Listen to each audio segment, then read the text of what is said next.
بسم اللہ الرحمن الرحیم۔ السلام علیکم۔ روزانہ واقعات سننے کے لیے اس چینل کو سبسکرائب کریں۔ حضرت سیدنا محمد بن داؤد دینوی رحمۃ اللہ علیہ فرماتے ہیں، میں نے حضرت سیدنا اسحاق بروی رحمۃ اللہ علیہ کو یہ فرماتے ہوئے سنا کہ ایک مرتبہ میں بصرہ میں موجود تھا کہ میرے پاس حضرت سیدنا ابن خیوطہ رحمۃ اللہ علیہ تشریف لائے اور میرا ہاتھ پکڑ کر فرمایا، چلو ہم ابلا چلتے ہیں، یہ بصرہ کے ایک قصبے کا نام ہے۔ چنانچہ ہم سفر پر روانہ ہوئے۔ بدر کامل نے اپنی روشنی سے سارے قصبے کو نور بار کیا ہوا تھا، ہر طرف خاموشی کا سما تھا۔ جب ہم اس قصبہ کے قریب پہنچے تو وہاں ایک عظیم الشان عمارت نظر آئی جو کسی رئیس کی ملکیت میں تھی۔ پھر یکایک خاموش فضاؤں میں سرنگی بجنے کی آواز آئی۔ جب ہم اس سمت گئے تو دیکھا ایک لونڈی محل کے قریب بیٹھی سرنگی بجا رہی ہے اور بار بار ایک شعر گنگنا رہی ہے جس کا مفہوم یہ ہے، تم روزانہ بدلتے ہو کیا؟ تمہیں اس کے علاوہ بھی کوئی شے زیبا ہے؟ اس عمارت کی ایک طرف ایک فقیر دو چادروں میں لپٹا ہوا بیٹھا تھا۔ جب اس نے یہ شعر سنا تو زور زور سے چیخنے لگا اور لونڈی سے کہنے لگا، خدارا وہ شعر مجھے دوبارہ سناؤ، ہائے افسوس، میرا حال بھی میرے رب کے ساتھ ایسا ہی ہے، جلدی کرو مجھے دوبارہ وہ شعر سناؤ۔ جب اس لونڈی کے مالک نے یہ حالت دیکھی تو لونڈی سے کہا، سرنگی بجانا چھوڑ دو اور اس فقیر کو جا کر شعر سناؤ، یہ خدا رسیدہ بزرگ ہے۔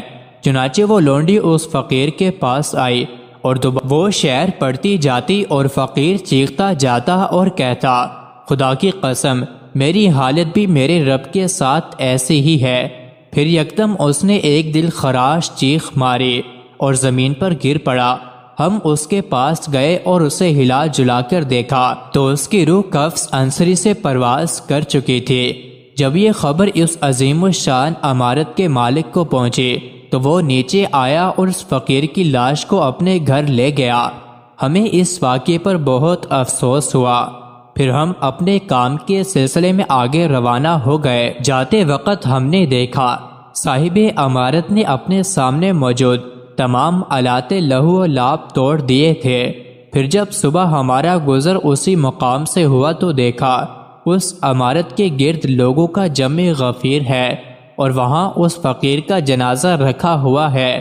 ایسے لگتا تھا گویا پورے شہر بھر میں اس فقیر کی موت کی اطلاع پہنچا دی گئی ہے۔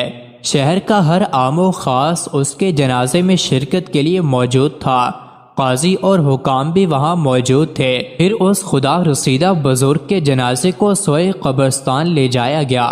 اس کے پیچھے فوجی لشکر اور عام و خواص کا ہجوم تھا۔ سب کے سب ننگے سر اور ننگے پاؤں تھے، سب افسردہ و غمگین تھے۔ جب اس مرد قلندر کو دفنایا گیا تو اس عمارت والے رئیس نے لوگوں سے کہا، تم سب لوگ گواہ ہو جاؤ، میرے تمام غلام اور لونڈیاں آج کے بعد اللہ تعالیٰ کی رضا کی خاطر آزاد ہیں۔ میری تمام جاگیر اور مال و دولت سب اللہ تعالیٰ کی راہ میں وقف ہے۔ میری ملکیت میں 4000 دینار ہیں، میں انہیں بھی اللہ تعالیٰ کی راہ میں وقف کرتا ہوں۔ پھر اس نے اپنا قیمتی لباس اتار کر پھینک دیا۔ اب اس کے پاس صرف ایک شلوار باقی بچی۔ اس نیک بخت رئیس کی یہ حالت دیکھ کر قاضی نے کہا، میرے پاس 2 چادریں موجود ہیں، آپ وہ قبول فرما لیں۔ چنانچہ قاضی صاحب نے اس رئیس کو وہ 2 چادریں دے دیں۔ اس نے ایک کو اوڑھ لیا اور دوسری کو بطور تہبند استعمال کیا۔ لوگ میت سے زیادہ رئیس کی اس حالت پر روئے۔